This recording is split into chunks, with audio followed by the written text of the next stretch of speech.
வெண்முரசு. சொல்வளர்காடு 8. உணவுக் கூடத்திற்கே திருதராஷ்டிரர் தங்களை வரச் சொன்னது சௌனகரை வியப்பு கொள்ளச் செய்தது. அவர்கள் உள்ளே சென்றபோது தரையில் அமர்ந்து இடையளவு அமைந்திருந்த பீடத்தின் மேல் பொற்தாலத்தில் அடுக்கப்பட்டிருந்த அப்பங்களை திருதராஷ்டிரர் உண்டு கொண்டிருந்தார்.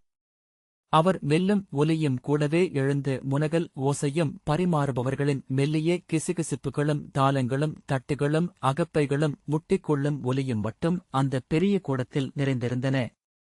அப்பால் சாளரத்தில் திருச்சீலை மெல்ல நெளிந்த ஒளிமாறுபாடு அவர் மேல் வண்ண அசைவை உருவாக்கியது. அப்பங்களிலிருந்து ஆவியுடன் நெய்மணம் எழுந்தது.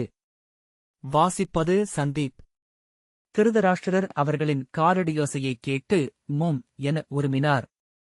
விதுரர் வணங்கி அருகே போடப்பட்ட பீடத்தில் அமர்ந்தார். திருதராஷ்டிரர் சௌனகரை நோக்கி தசைக்குழி விழிகளை திருப்பி அமர்க என்றார். சௌனகர் தயக்கத்துடன் அமர்ந்தார். தலையைத் திருப்பி அவர்களுக்கு செவியைக் காட்டியபடி என்றார் திருதராஷ்டிரர் நின்றபடி. சௌனகர் அடுமனையாளர்களை பார்த்தார். அவர்கள் அவரையன்றி எவரையும் உணர்ந்ததாகத் தெரியவில்லை. அப்பால் கரவுப்பாதை வழியாக ஓசையின்றி உருண்டுவரும் வெண்கலச் சகடங்கள் கொண்ட வண்டிகளில் உணவுப் பானைகள் வந்து கொண்டிருந்தன. திருதராஷ்டிரர் உண்பதை சௌனகர் திகைப்புடன் நோக்கினார். இருகைகளாலும் அவர் அப்பங்களை எடுத்தார். எளிய உணவுண்பவருக்கு ஓர் அப்பமே ஒருவேளைக்கான உணவாகும் என்று தோன்றியது. அவர் ஓர் அப்பத்தை இரண்டாக ஒடித்து பருப்பில் தோய்த்து வாயில் இட்டு மென்று உண்டார். அந்த அசைவுகள் ஒவ்வொன்றிலும் நிகரற்ற பெரும்பசி தெரிந்தது. அவரது வலக்கைப் பக்கம் பொரித்து முழு பன்றியின் சிவந்த தசைப்பரப்பில் நெய் சூடாக பொரிந்து வற்றிக் கொண்டிருந்தது. அவரது இடக்கைப் பக்கம் திரிகர்த்த நாட்டு எரிமது பெரிய பீதர் நாட்டு வெண்குடுவையில் நுரை சூடிக் காத்திருந்தது. அதன் குமிழிகள் வெடிக்கும் ஒலி நத்தை ஊறுவது போல கேட்டது. விதுரர் பீஷ்ம பிதாமகரின் ஓலை தங்களுக்கு வந்திருக்கும் மூத்தவரே என்றார். ஆம் என்றார் திருதராஷ்டிரர். விதுரர் அவர் தங்கள் ஆணையை ஏற்கவில்லை. அரசனென துரியோதனனையே ஏற்கிறார் என்றார் விதுரர். அறிந்தேன் என்று திருதராஷ்டிரர் சொல்லிவிட்டு பன்றியூனில் ஒரு கீற்றைப் பீத்து எலும்புடன் வாயிலிட்டு மென்றார். எலும்பு அவர் வாய்க்குள் உடைப்பட்டு நொறுங்கும் ஒலியை மெல்லிய அதிர்வுடன் சௌனகர் கேட்டார். பிதாமகர் மரபு முறைகளை ஒருபோதும் மீறாதவர் என்பதே என் எண்ணமாக இருந்தது. அவர் ஏன் இவ்வண்ணம் செய்தார் என்பதை எத்தனை எண்ணியும் என்னால் விளங்கிக் கொள்ள இயலவில்லை என்றார் விதுரர். திருதராஷ்டிரர் அவர் விருப்பம் அது. நான் என் ஆணையை தெரிவித்துவிட்டேன் என்றார்.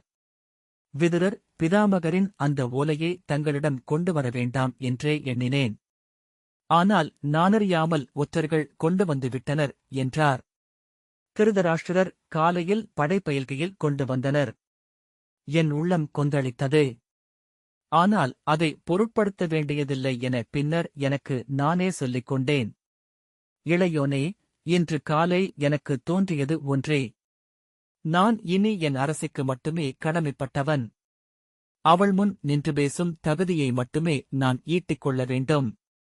என் இளையோன் மைந்தரையும் அவர் அரசியையும் தொழும்பராக்கிவிட்டு நான் அவளருகே செல்ல முடியாது என்றார். பெருமூச்சுடன் அவர் மதுவை எடுத்துக் குடித்தார். குடம் நிறையும் ஒலி எழுந்து அடங்கியது. நீள்மூச்சுடன் குடத்தை வைத்துவிட்டு அறிந்திருப்பாய், இன்று காலை அத்தனை பெண்களும் குற்றவை ஆலயத்திற்கு சென்றிருக்கிறார்கள். அங்கே செங்கழலன்னைக்கு 7 மகிழங்களை குருதிபலியாக அளித்திருக்கிறார்கள். அதன் பொருள் என்ன தெரியுமா? மகிழங்கள். நீயும் நானும் பிதாமகர் பீஷ்மரும் அனைவருமே மகிழங்கள். நம் குருதியில் குளிக்கிறாள் கொற்றவை. நம் குடி செய்த பெரும்பழைக்கு ஈடாக அவள் காலடியில் வைக்கப்படுகின்றன மகிழங்களின் தலைகள். அவற்றின் கொம்புகள் என்றார். கைகளை வீசி தலையை அசைத்தார். இனி எப்போதேனும் என்னால் கொம்பொலியை ஒரு கதறலாக அன்றிக் கேட்க முடியுமெனத் தோன்றவில்லை. விதுரர் ஆம், நாம் நம் கடமையை செய்தாக வேண்டும். நாம் விண்புகும்போது நம்மை தந்தையர் வந்து சூழ்வார்கள். அவர்களின் விழிகளை எதிர்கொள்ள வேண்டும் என்றார். வேறு வழியே இல்லை. ஆதரசாலையில் இருக்கும் துரியோதனனை சிறையிட்டு அரச பொறுப்பை நீங்கள் முழுமையாக ஏற்க வேண்டிய தருணம் இது. பிதாமகர் பீஷ்மர் எதிர்ப்பார் என்றால் அவருடனும் போருக்கு நாம் சித்தமாகவே இருக்கிறோம். திருதராஷ்டிரர் வெல்வதைப் பற்றி நான் எண்ணவில்லை. நான் செய்ய வேண்டியதை செய்தாக வேண்டும். நான் உயிருடனிருக்கும் வரை என் இளையோன் மைந்தர் தொழும்பராக மாட்டார். மூதாதையர் மேல் ஆணை என்றார். விதுரர் விழிகாட்ட சௌனகர், ஆனால் எதுவானாலும் பிதாமகரின் ஆணையையே சென்னி சூடுவதாக அரசர் சொல்கிறார் என்றார். யார் தருமனா? ஆம், அவன் அவ்வாறுதான் சொல்வான் என்றார் திருதராஷ்டிரர். ஆனால் இந்நாடு என்னுடையது. அவன் இம்மணிமுடியின் தொழும்பன். ஆனால் அவனை மைந்தன் என்று மட்டுமே அது கருதும். அவர் உண்பதை நிறுத்தவே இல்லை. இரு ஏவல் விலங்குகள் என அக்கைகள் அவர் வாயை ஊட்டிக்கொண்டே இருந்தன. நெடுங்காலமாக அக்கைகளுடன் ஒத்துழைத்து பழகிய அடமனையாளர்கள் விரைந்த அசைவுகளுடன் உணவை கொண்டு வந்து வைத்துக் கொண்டிருந்தனர். கரிய அவருடல் ஆழமான குழி போல் தோன்றியது. உணவு அதற்குள் சென்று கொண்டே இருந்தது. மெல்லிய குரலில், இன்றே அரசாணையை பிறப்பித்து விடுகிறேன் என்றார் விதுரர். சொற்றொடர்களை சஞ்சயன் உங்களுக்கு வாசித்துக் காட்டுவான். இங்கே கோல் ஒன்றே. அது ஹஸ்தியின் கையில் இருந்தது. அறமெனச் சொல்லி இம்மண்ணில் நாட்டப்பட்டது அது. அது நின்றாக வேண்டும். திருதராஷ்டிரர் தலையை அசைத்து, ஆம், அது அனைவரையும் கட்டுப்படுத்தும். இளையோனே, அரசர்கள் அரியணை அமர்வது வாழ்பவர்களுக்காக மட்டும் அல்ல, மண்மறைந்த மூதாதையருக்காகவும்தான் என்றார். அவர் குரல் எழுந்தது. பிதாமகர் பீஷ்மர் நாளை காலையிலேயே காடைகட்டும். அவரது சொல் எனக்கு எதிராக எழுமென்றால் என் படைகள் அவரையும் சிறையிடட்டும் என்றார். விதுரர் முகம் மலர, ஒரு படைப்பூசல் எழுமென்றால் நம்முடன் இளைய யாதவரின் படைகள் நிற்கக்கூடும். அதற்கென தூதனுப்பியிருக்கிறேன் என்றார். சௌனகர் அக்குறிப்பை உணர்ந்து, இளைய பாண்டவர் தொழும்பராவதை ஒருபோதும் இளைய யாதவர் ஏற்கப் போவதில்லை. அவர் படை நடத்துவார் என்றால் இங்கே எவரும் எதிர்நிற்கப் போவதில்லை என்றார். ஓலை இன்றே அவரிடம் கிடைத்துவிடும். அவர் படை கொண்டு வருவார் என்னும் செய்தியே நமக்குப் போதும் என்றார் விதுரர். எவரையும் நம்பி நானில்லை. வேண்டுமென்றால் களத்திற்குச் சென்று அங்கே உயிரிழக்கவும் நான் சித்தமாக இருக்கிறேன். எதுவானாலும் சரி, என் இளையோன் மைந்தர் ஒருபோதும் அடிமைப்பட மாட்டார்கள். அதில் மறு எண்ணமே எவருக்கும் தேவையில்லை என்றார் திருதராஷ்டிரர். நான் இருக்கும் வரை அது நிகழாது. விண்ணேகிய என் இளையோனை இதோ என்னருகே உணர்கிறேன். அவன் மூச்சுக்காற்று என்மேல் படுவது போல் தோன்றுகிறது என்றார். விதுரரும் உளம் நெகிழ்ந்து, ஆம் மூத்தவரே, நேற்றிரவு முழுக்க மூத்தவர் பாண்டுவின் அருகிருப்பையே நானும் உணர்ந்து கொண்டிருந்தேன் என்றார். பெருமூச்சுடன் தட்டை கையால் தட்டினார் திருதராஷ்டிரர். அடுமனையாளர்கள் இருவர் வந்து அவர் தோளைப் பற்றினர். நான் இனி சொல்வதற்கேதுமில்லை. அரசன் என என் ஆணையையே பிறப்பித்திருக்கிறேன் என்றார். அவர் எழுந்து நின்றபோது குரல் வானிலிருந்தென ஒலித்தது. இவ்வரசு நான் அளித்தது. என்னிடமிருந்து எடுத்துக் கொள்ளப்படவில்லை. அதை எவரும் மறக்க வேண்டியதில்லை என்ற பின் தன் கைகளை நீட்டினார். இருவர் பித்தளை அகல் பாத்திரத்தில் கொண்டு வந்த நறுமண நீரால் அவர் கைகளை கழுவினர். ஒருவர் அவர் வாயை துடைத்தார். சொல் முடிந்தது என திருதராஷ்டிரர் தலையசைக்க விதுரர் வணங்கிவிட்டு திரும்பினார். அவர்கள் வாயிலை அடைந்தபோது உள்வாயிலை நோக்கிச் சென்று திருதராஷ்டிரர் திரும்பாமலேயே விதுரா என்று அழைத்தார். அக்குரல் மாறுபட்டிருந்ததை சௌனகர் உணர்ந்தார். மூத்தவரே என்றார் விதுரர். எப்படி இருக்கிறான்? விதுரர் ஒரு கணம் கடந்து பிழைத்துக் கொண்டார் என்றார்கள் என்றார். நீ பார்த்தாயா? விதுரர் இல்லை என்றார். சென்று பார் என்றார் திருதராஷ்டிரர். ஒரு கணம் கழித்து பார்த்துவிட்டு வந்து என்னிடம் சொல் என்றார். ஆணை என்றார் விதுரர். திருதராஷ்டிரர் மெல்ல கனைத்தார். உள்ளத்தை மடைமாற்ற விழைகிறார் என சௌனகர் உணர்ந்தார். மீண்டும் இருமுறை கனைத்தபின் எடைமிக்க காலடிகளுடன் அவர் நடந்து சென்றார். அவ்வாணை ஒன்றே இங்கே பிழையொலி என்றார் விதுரர். எப்போதும் மிக மெல்லிய பிழையொலிகள் தவிர்க்கப்பட முடியாதவை. அவை பெருகுந்தன்மை கொண்டவை. ஆதரசாலைக்கான இடைநாழியில் அவர்கள் நடந்தனர். ஆதரசாலையின் முகப்பிலிருந்து இரு ஏவலர் அவர்களை நோக்கி வருவதை சௌனகர் கண்டார். அப்பால் கர்ணனின் அணுக்கரான சிவதர் நின்றிருந்தார். சௌனகர், அவர் தன் மைந்தனை இன்னமும் வந்து பார்க்கவில்லை அல்லவா என்றார். வரமாட்டார். அவரே முன்பு அரசரை அறைந்து வீழ்த்திய போதும் வரவில்லை என்றார் விதுரர். ஆனால் அவர் கேட்ட அவ்வினா எளிய ஒன்றல்ல. மூத்தவரின் உள்ளம் முதல் மைந்தனை விட்டு விலகாது என்பதற்கான சான்று அது. தலையை அசைத்தபடி அனைத்தையும் திசை திருப்புவது பிதாமகரிடமிருந்து துரியோதனன் பெற்ற தண்டனை. அது பிதாமகரை மாற்றியது. தந்தையின் உள்ளத்தையும் சென்றடைந்துவிட்டது என்றார் விதுரர். சௌனகர், நான் அதை அப்போதே எண்ணினேன் என்றார். நானும் அன்றிரவு அதை எண்ணினேன். ஆனால் அப்போது என்னுள் ஓர் உவகையே எழுந்தது என்றார் விதுரர். எத்தனை சிறிய உணர்வுகளால் ஆனவன் நான் என்று உணரும் தருணங்களில் ஒன்று அது. நான் அடித்த அடிகள் அவை ஒவ்வொன்றும். சிவதர் அவர்களைக் கண்டதும் தலைவணங்கினார். விதுரர், அங்கர் உள்ளே இருக்கிறாரா என்றார். இருக்கிறார் என்ற சிவதர் மேலும் தாழ்ந்த குரலில், அவர் இங்கிருந்து செல்வது இல்லை என்றார். அறிந்தேன் என்று விதுரர் அவரை நோக்காமலேயே சொன்னார். இளைய பால்கிகரும் உடனிருக்கிறார் என்றார் சிவதர். நன்று என்ற விதுரர் அவரது வருகையை அறிவித்து மீண்ட ஏவலனிடம் தலையசைத்துவிட்டு உள்ளே சென்றார். சௌனகர் ஆதரசாலை குளிர்ந்திருப்பதாக உணர்ந்தார். பித்தளைக் குமிழ்கள் நீர்த்துளிகள் போல் கனிந்து துளித்திருந்தன. தூண்களின் விழுகு வளைவுகளில் ஒளி வண்ணங்களாக அசைந்தது. அங்கே மூலிகை மணம் நிறைந்திருந்தது. உள்ளே நின்றிருந்த மருத்துவர் விதுரரைக் கண்டதும் அணுகி வணங்கி, 12 எலும்பு முறிவுகள், 3 மூட்டு முறிவுகள், உள்ளே பல இடங்களில் புண்கள், 6 மாதங்களாகும் எழுந்து அமர என்றார். தன்னினைவிருக்கிறதா என்றார் விதுரர். ஆம், உச்சகட்ட வலி. உடலை அசைக்கலாகாது.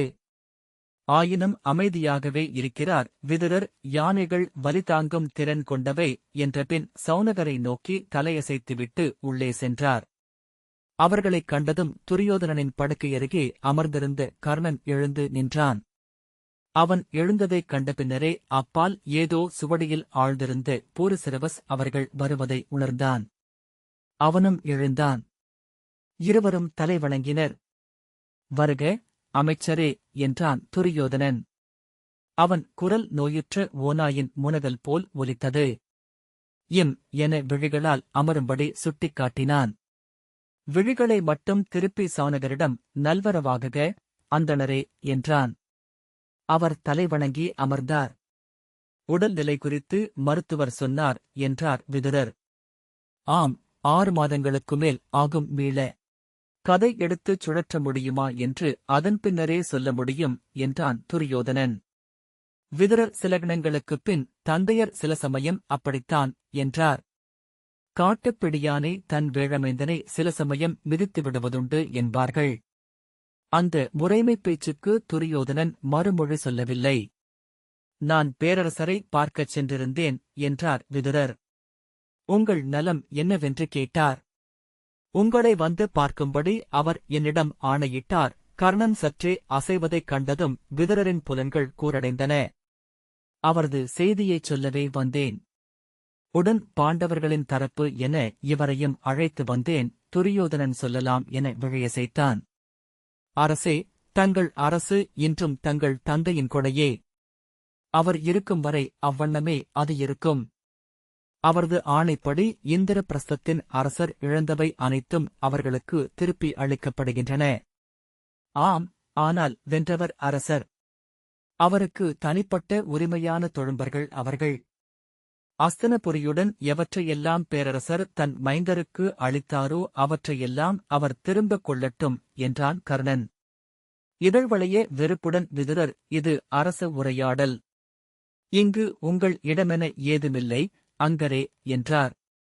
நான் இன்று அஸ்தினபுரியின் 4 வகைப் படைகளின் பெரும்படைத்தலைவன். அரசர் படுக்கை விட்டு எழுவது வரை அரசு என் சொல்லில்தான் இருக்கும். அரசாணையை உங்களுக்கும் அனுப்பியிருந்தோம் என்றான் கர்ணன். இது எங்கள் குடிக்குள் நிகழும் சொல்கொள்ளல் என்றார் விதுரர். உங்கள் சொல் கோரப்படும் போதன்றி எழவேண்டியதில்லை. கர்ணன் சினத்துடன், இல்லை, இது அரச மணிமுடியின் உரிமை குறித்தது. படைத்தலைவனாக நான் அதை அறிந்தாக வேண்டும் என்றான். அரசரின் சொல் இதுவே. சென்று உரையுங்கள்.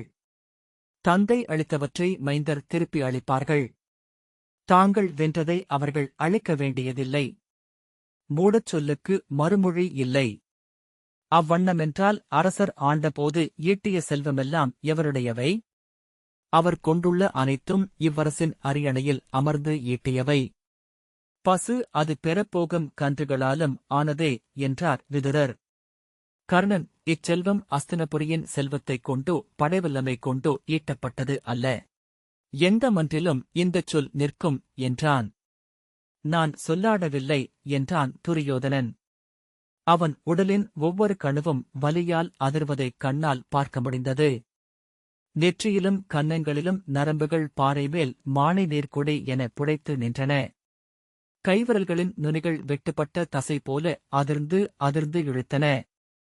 அவன் பேச முயன்றபோது இதழ்கள் கோணலாகின. பேச வேண்டியதில்லை, அரசே என்றான் கர்ணன். என்று துரியோதனன் அமைதியானான். அவன் கண்களில் இருந்து கண்ணீர் வழிந்து காதுகளை நோக்கிச் சென்றது. பூருசிரவஸ் எழுந்து வந்து அதை துடைத்தான். நான் தெளிவாகவே சொல்ல விழைகிறேன். ஒரு நிலையிலும் உங்கள் உடன்பிறந்தோரை தொழும்பரெனக் காண உங்கள் தந்தை சித்தமாக மாட்டார். அவரது 101 மைந்தரையும் கொன்றாலும் கூட. அதை அவர் வாயிலிருந்து கேட்டபின் இங்கு வந்துள்ளேன் என்றார் விதுரர். அதைவிட உங்கள் அன்னையின் முன் சென்று இந்திரபிரஸ்தத்தின் அரசியை தொண்டுமகளாக கொண்டுவர முயல்வதென்பது தெய்வங்களுக்கும் அரிது. துரியோதனன் முனகினான். விதுரர், ஆகவே வேறு வழியே இல்லை. அரசாணையின்படி இந்திரபிரஸ்தம் பாண்டவர்களுக்கு அளிக்கப்படுகிறது.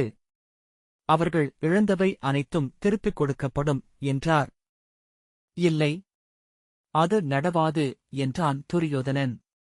அச்சொற்களின் வலியை அவன் உடல் அதிர்ந்து அதிர்ந்து அடைந்தது. கட்டை விரல் சுழித்தது. கழுத்துத் தசைகள் இழுபட்டு விம்மின. மெல்ல தளர்ந்து, அதற்கு நான் ஒப்ப இயலாது என்றான். அப்படி என்றால் அது போருக்கு அறை கூவுவதே. உங்களையும் உங்களுக்கு ஆதரவாக வருபவர்களையும் சிறையிட அரசாணை வரும் என்றார் விதுரர். பேரரசர் ஆணையிட்டுவிட்டார். அதை ஓலையாக்குவதற்கு முன் பேசிவிட்டுச் செல்லலாம் என்றே நான் வந்தேன். ஆம், அவர் அதையே சொல்வார் என நான் அறிவேன் என்றான் துரியோதனன். ஆனால் சரியோ பிழையோ இனி பின்னகர்தல் இல்லை. இனி நான் சூடும் பெரும்பழி எனப் பிரிதில்லை. இப்பாதை சென்று சேருமிடம் களப்பலி என்றால் அவ்வாறே ஆகுக. அக்கடத்தில் நான் பெறுவது தந்தையைக் கொன்ற பழி என்றாலும் எனக்கு தயக்கமில்லை. விதுரர் தளர்ந்த குரலில், அரசே என்றார். நான் இப்பிறவியில் இனியொரு முடிவை எடுக்கப் போவதில்லை. என் குலம் மட்டுமல்ல, இந்நாடே அழியினும் சரி, எரிமழை எழுந்து இப்புவியே அழியினும் சரி என்று துரியோதனன் சொன்னான். இனி இல்லை. இதுவே என் முடிவு. ஒரு சொல் மாற்றில்லை. அரசே, என்ன சொல்கிறீர்கள் என்று உணர்கிறீர்களா? இன்னமும் கூட நீங்கள் திரும்பி வர வழியிருக்கிறது. துரியோதனன் தன்னையறியாமல் சிரித்துவிட்டான். உடனே வலியுடன் உடலை இறுக்கி கண்களை மூடினான். இமைகள் வண்ணத்துப் பூச்சி சிறகுகள் போல அதிர்ந்தன. திறந்து விழிகள் சிவந்து கலங்கி வழிய, என்ன வழி? தருமன் என் பிழை பொறுத்தருள்வான். அவன் கருணையை ஏற்று இங்கு நான் வாழ வேண்டும் அல்லவா? அமைச்சரே, இனி வளைதல் இல்லை. இறப்பு வரை. இறப்பும் அவ்வண்ணமே என்றான். அவன் உடல் உச்சவலியில் துள்ளத் தொடங்கியது. ஆ என விலங்கு போல முனகியபடி தலையை அசைத்தான். உதடுகளைக் கடித்து பற்கள் ஆழ்ந்திறங்க குருதி கனிந்து முகவாயில் வழிந்தது. மருத்துவர் என்று கர்ணன் சொன்னான். பூருசிரவஸ் எழுந்து வெளியே ஓடினான். மூச்சிறுக்கிச் சாகும் விலங்கின் ஒலியில் முனகியபடி துரியோதனன் துவண்டான். மருத்துவர்கள் 3 செம்புக் கலத்துடன் அருகே வந்து அகிபீனா புகையை அவன் முன் வைத்து தோல்குழாயை அவன் மூக்கில் பொருத்தினார்கள். மூச்சிழுத்துவிட்டு அவன் இருமினான். ஒவ்வொரு இருமலுக்கும் உடல் துள்ளி அமைந்தது. பின் இருமலுடன் குருதித் துளிகள் தெறிக்கத் தொடங்கின. மார்பிலும் தோளிலும் போடப்பட்டிருந்த வெண்ணிறமான கட்டுகள் மேல் கருமை கலந்த கொழுங்குருதிச் சொட்டுகள் விழுந்து ஊறி மலர்ந்தன. மெல்ல அவன் விழிகள் மேலே செருகிக் கொண்டன. கைவிரல்கள் ஒவ்வொன்றாக விரிய கால் தளர்ந்து இருபக்கமும் விழுந்தது. தாடை தொங்க வாய் திறந்து பற்களின் அடிப்பக்கம் தெரிந்தது. மருத்துவர்கள் குருதிப்படிந்து அவன் வாயையும் மூக்கையும் துடைக்கத் தொடங்கினர். அவன் மூச்சு சீரடைவதை விதுரர் நோக்கிக் கொண்டிருந்தார். பின்பு பெருமூச்சுடன் எழுந்தார். கர்ணன், சென்று தந்தையிடம் சொல்லுங்கள் அமைச்சரே, போரில் அவர் வெல்ல முடியாதென்று. அவரை சிறையிட்டுவிட்டு இந்நகரை அரசர் ஆழ்வார். அந்த இழிமக்கள் இங்கே தொழும்பர் பணி செய்வார்கள். ஐயம் வேண்டியதில்லை என்றான்.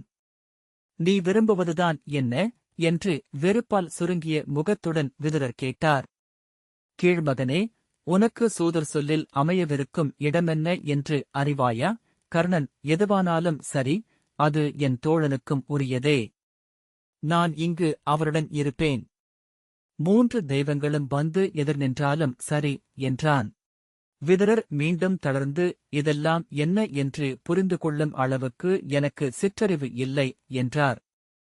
அமைச்சரே, நீங்கள் இங்கு வந்தது ஏனென்று தெரியும். பிதாமகர் பீஷ்மர் எங்களை ஆதரித்துவிட்டார். ஆகவே உங்களுக்கு வேறு வழியில்லை என்றான் கர்ணன். மூடா என்று சினத்துடன் சொன்ன விதுரர் மீண்டும் தணிந்து, பிதாமகர் அல்ல, முக்கண்ணனே போர்முகம் கொண்டாலும் இளைய யாதவரை வெல்ல முடியாது என்றார். கர்ணன் புன்னகை விரிய, அதை களத்தில் பார்ப்போம் என்றான். பரசுராமரின் வில்லுக்கும் போரில் நின்றாடும் கலை தெரியும் என உலகம் அறியட்டும். விதுரர், போர்தான் தீர்வென்றால் அதுவே நிகழட்டும் என்றபின் வெளியே நடந்தார். கர்ணன் அவருக்குப் பின்னால், துவாரகையில் இளைய யாதவர் இல்லை என்பதையும் நான் அறிவேன், அமைச்சரே. நீங்கள் அனுப்பிய செய்தி அங்கே சென்று சேர்வதற்கே நாளாகும். அது இளைய யாதவரை சென்றடைந்து மீள மீண்டும் நாட்களாகும் என்றான். அவர் திரும்பிப் பார்க்கவில்லை. கர்ணன் உரக்கச் சிரித்து, அதை அறிந்து இளைய யாதவர் அகன்றிருக்கிறார் என்று அறிய முடியாத அளவுக்கு அறிவிலிகள் அல்ல நாங்கள் என்றான். அவன் சொற்களை கேளாதவர் போல விதுரர் வெளியே சென்றார். வெளியே